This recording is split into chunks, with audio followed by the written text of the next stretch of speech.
Is democracy in India dead? Has the government suppressed the media? Is media power overused?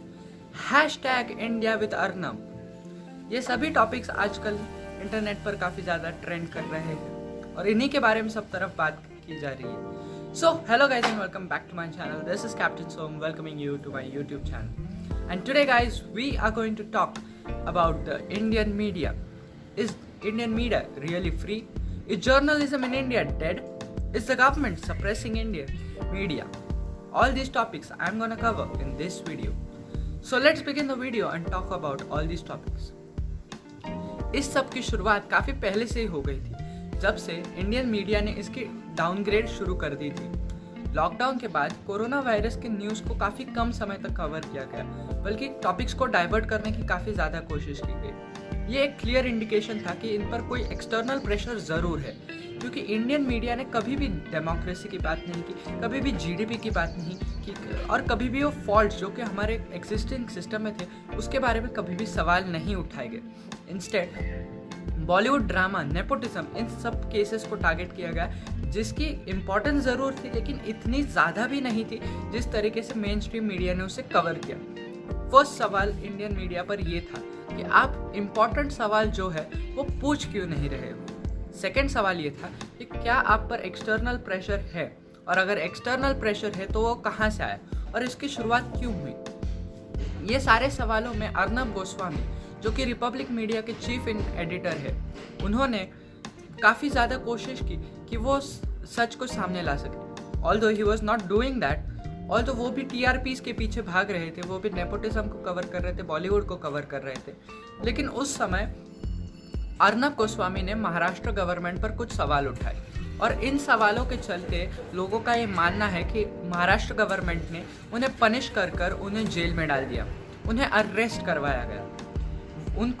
उन पर एक charge था कि अन्वय नायक, जो कि उनके इंटीरियर डिज़ाइनर थे, उनके पेमेंट्स उन्होंने नहीं किए थे और इसलिए उनकी केस जो है अन्वय नायक के खिलाफ चली थी, क्योंकि अन्वय नायक ने एक सुसाइड कमिट कर लिया था और सुसाइड नोट में उन्होंने लिखा था नाम अर्नब गोस्वामी का.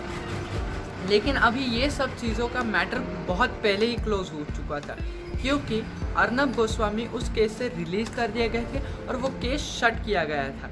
लेकिन क्या वो वाकई शट किया गया था? बिल्कुल नहीं. महाराष्ट्र गवर्नमेंट ने जब उसे ज़रूरत पड़ी उस केस को रिन्यू किया और उस केस में अर्नब गोस्वामी को अरेस्ट कर लिया गया. अभी ये सिचुएशन भी कुछ ऐसे ही बनी कि इस समय पर अर्नब गोस्वामी महाराष्ट्र गवर्नमेंट के खिलाफ बहुत ज़्यादा क्रिटिसिज्म कर रहे थे और उसी समय पर अर्नब को अरेस्ट कर लिया गया. तो लोगों में गुस्सा जाहिर तौर से सामने आया और हैशटैग इंडिया विद अर्नब के ट्रेंड्स होने लगे. यूनियन मिनिस्टर्स ने भी अरेस्ट के बाद काफ़ी ज़्यादा महाराष्ट्र गवर्नमेंट को क्रिटिसाइज किया. लेकिन क्या ये कम्प्लीटली महाराष्ट्र गवर्नमेंट की गलती थी? आई डोंट थिंक सो, क्योंकि अगर केस ओपन भी था, अगर अर्नब गोस्वामी को अरेस्ट भी करना था, लेकिन अर्नब गोस्वामी ने कहीं पर भी स्टेटमेंट्स में ये नहीं कहा. उन्होंने उल्टा एक पर्सनल मैटर जिसकी वजह से उन्हें अरेस्ट किया गया, उसे एक ऐसी जगह पर दिखा दिया कि is journalism dead. Definitely it is not. ये आपका पर्सनल केस है मिस्टर अर्नब गोस्वामी, जिसमें आपको अरेस्ट कर लिया गया है. लेकिन हाँ, जिस तरीके से पुलिस ने अर्नब गोस्वामी को असॉल्ट किया, दैट इज़ कम्प्लीटली इलीगल, क्योंकि आप एक जर्नलिस्ट को कभी भी फिजिकली असॉल्ट नहीं कर सकते. That is against the law, that is against the constitution. You have the complete rights to arrest him. You can arrest anyone, you can even arrest the Indian prime minister if you want, but you can't physically assault such a big person, जो कि Mumbai police ने किया और ये काफ़ी बुरी चीज़ थी. अभी हम बात करते हैं इंडियन मीडिया के स्टैंडर्ड की. जैसे कि मैंने बताया, इंडियन मीडिया ने उसका डाउनग्रेड दिखा दिया है. Indian media has started its downfall. क्यों? I want to ask this. एक तरफ आप ध्रुव राठी को उठा लीजिए, जो कि यूट्यूब पर वीडियोस डालता है.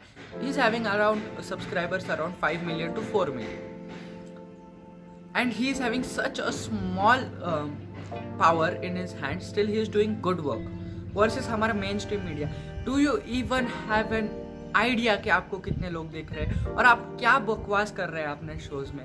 Do anyone really cares about Bollywood industry right now? क्या मेन स्ट्रीम मीडिया को इतने अटेंशन देनी चाहिए थी? Kangana Ranaut is speaking rubbish in her statements and she is getting main stream media attention. Main stream media ने सुशांत सिंह के केस को इतना बड़ा स्कैंडल बना दिया है, एम्स के डॉक्टर्स ने, सीबीआई ने खुद ही एक कहा, अपने स्टेटमेंट में कहा कि भाई साहब ये एक मर्डर है, मर्डर नहीं है, ये एक सुसाइड कमिट की गई है, सुसाइड के रीजंस हम ढूंढ रहे हैं। लेकिन नहीं, हमारी मीडिया को चलते ही रहना है। So that was the one point कि मीडिया ने अपना डाउनग्रेड शुरू कर दिया है और मीडिया को ये बहुत जल्दी इम्प्रूव करने की ज़रूरत है, क्योंकि इसी तरीके से अगर मीडिया रहा तो लोगों का मीडिया पर से विश्वास डेफिनेटली उठ जाएगा। Point number 3, external pressure on the Indian media.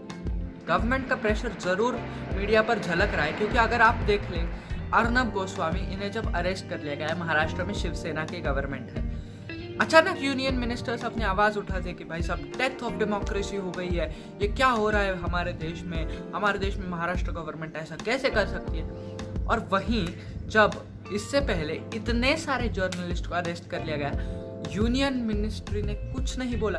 भाई साहब यूनियन मिनिस्टर्स को क्रिटिसाइज किया, इतने सारे जर्नलिस्ट अंदर हो गए, लेकिन किसी ने बात नहीं की। अर्नब गोस्वामी के वक्त बवाल खड़ा कर दिया। और मैं इसलिए अगेंस्ट नहीं हूँ कि yes we should speak for Arnab Goswami, and अगर हम अब नहीं बोलेंगे तो हमारे वक्त भी कोई नहीं बोलेगा। लेकिन अगर हम अर्नब गोस्वामी के वक्त बोल रहे हैं तो हमें सबके वक्त क्यों नहीं बोल सकते? हम सबके वक्त क्यों नहीं बोलते? हम क्यों डर जाते हैं सबके वक्त बोलते? हम वो काम नहीं करते, हम सबके लिए नहीं बोलते, हम सिर्फ उन लोगों के लिए बोलते हैं। हम बहती गंगा में हाथ धो लेते। भाई साहब सब बोल रहे हैं, हम भी बोलेंगे इसी समय पर, विच इज रॉन्ग। गलत हो रहा है तो उसके ऊपर आवाज उठाइए। Don't worry about the external pressure, don't worry, कोई आपको कुछ नहीं करेगा। This is my guarantee to you, कोई नहीं करेगा। Nobody cares really about you. मैं अभी ये वीडियो बना रहा हूँ, नोबडी केयर्स अबाउट मी। मेरे 100-200 वीडियोस पर व्यूज आ जाएंगे, nobody cares. The Indian government और एनीबडी इज नॉट फुलिश। हमारी ओपिनियन उनके लिए इतना कुछ मैटर नहीं करती, but it is important that we raise a voice. इस समय पर हमारी आवाज़ उठना ज़रूरी है, हमें अपने आवाज़ को सप्रेस नहीं करना। और इंडियन मीडिया को ये जो एक्सटर्नल प्रेशर है उससे उभरना है, गवर्नमेंट से डरना नहीं है, and it is the most important pillar of our democracy. क्यों नहीं काम कर रहे हैं आप ऐसा? You are the pillar of Indian democracy, you have to work according to it. अभी बात करते हैं हम आखिरी पॉइंट के, अर्नब गोस्वामी के साथ जो हुआ, क्या वो करेक्ट है, क्या वो गलत है? My opinion on it. देखिए, मेरे ख्याल से अगर वो केस के हिसाब से अर्नब गोस्वामी को अरेस्ट किया है, it is completely I support Mumbai police in it. लेकिन अगर आप फिजिकली असॉल्ट कर रहे हो, I am completely against that part of it. You can't physically assault a journalist like this, and such a prime importance journalist, you are definitely not allowed to hit him और physically assault him like that. And Arnab Goswami की भी गलती है, क्योंकि इन्होंने इसको भी eventually एक टीआरपी स्कैंडल बना दिया है। If you are properly following the Republic TV doesn't at all care about the American election, जो कि इतने प्राइम इंपॉर्टेंस पर हर किसी को मैटर करेंगे।